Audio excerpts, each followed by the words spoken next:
So there's so many questions. Like I asked Twitter, I was like, "Hey guys, what do you guys want to know?" And I just got bombarded. And I just want to let you guys know right out of the gate, there's a lot of stuff that is going to be surprise. Okay, it's a lot of stuff that we can't touch on, but one of my favorite things in the game is the weapon system, the weapon crafting and stuff. Is there like I'm sure there's going to be that's going to be in the game, but can you tell us if there's going to be like some news things? Well, there'll be a lot of new weapons in Okay. the game. For sure, the weapon crafting will be a bit reworked because we changed the combat in Dying Light 2 into the way it's more tactical, the way it's more giving you more satisfaction in certain bits, certain moments. So the weapon crafting fills the gap, and it creates a lot of emergent situations that create those satisfaction moments. Yeah, it will be more complicated and more complex, so I guarantee you won't be disappointed. Very cool, very cool. One of the things that I really like about, or I like about video games in general, is the difficulty. In the beginning, when I first started the first game, it was just run, run, run, run. Can you speak to like the gameplay arc with this? Because it seems like he might start out like a badass, but am I wrong about that? I can't tell you too much about that. Okay. The thing is that Aiden Caldwell is entering the city at the beginning of the game, almost at the beginning of the game. So Okay. he's not from the very beginning in the city, and he's not infected from the very beginning. So it probably covers some of the answers. Okay, okay.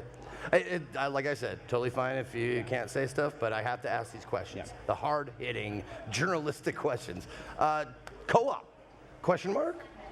There will be co-op. So Okay. you can play entire campaign, entire story from the beginning till the very end with your friends. It's up to 4-player co-op like in the first game. Some of the new elements will be introduced very soon about the co-op and about the multiplayer elements of the game, but right now it's confirmation that the co-op is there. Can I ask a couple questions about when you dropped a lot of the information around this sort of the city that is living and based off of your decisions, then is it the peacekeepers they could react differently to you or what is happening or saving a citizen, et cetera. I'm curious if you can talk at all about how this new character Aiden now and what arguably has to be an interesting thing within this world to be infected and keeping that a secret, et cetera. Is that also going to be playing into like some of the decisions and how people or different organizations might be reacting to me in the game? Yeah, it plays a pretty big role.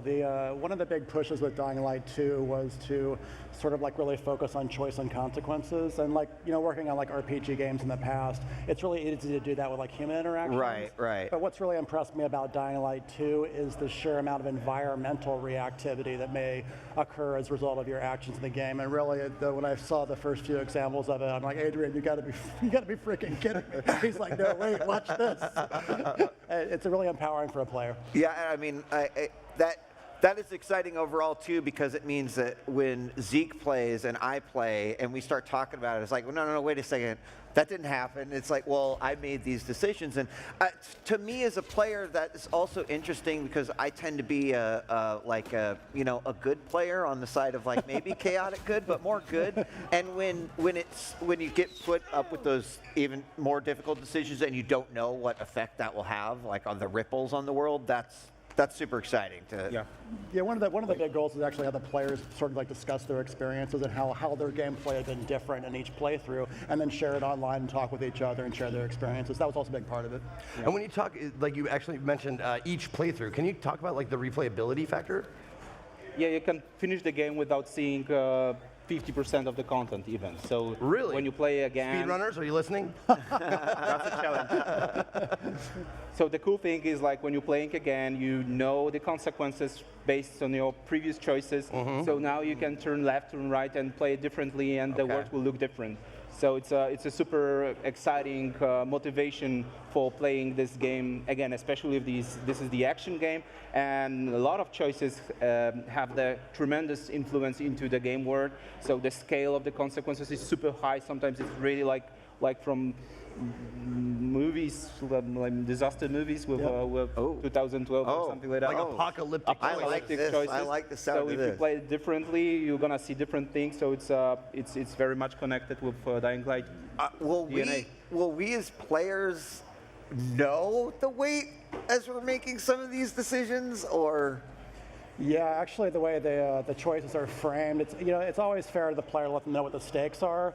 But then Sometimes, we I put guess, yeah, you it know? kind of helps. But then, we dump a crap load of pressure on the player at the moment when they make the decision. So you know what the stakes are. You've got limited time to decide, and there are pluses and minuses to each one. But we want players to be able to make those difficult decisions, and then also be see the results of those in the game world. Awesome. Yeah, but the thing is that we were working a lot on those choices to make sure that we won't lose the DNA of Dying Light 1.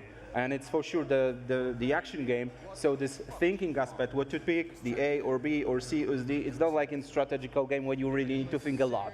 To think, oh, should I go left or should I go right? So it's much more like the action. So there's the time is there, like it limits you, but it's like you feel that you need to go A or B, and there's no point to go B for the player. So it's not like the strategical choice. Yeah. So we mostly focus on consequence rather than choice. Yeah. Well, I'm super happy to hear you say that because I've played a lot of adventure games, action games, or whatever with a story, and it's always so frustrating when choices don't matter, And I'm glad to hear you say shit will change if you make these choices. I love that. Dying Light 2, shit will change. There you go. You're welcome. Trademark. Pay me now. Pay me now. Checks in the mail. Okay, cool. All right, so another really, really exciting aspect of playing the first one was the parkour. Can you tell us any innovations, updates, that kind of stuff? Yeah, we doubled the move of the parkour moves, so that's the one thing. So it's much more fluid when you just exploring through the city. We introduced last year the. I'm sorry. When you say double the move, what do you mean by that?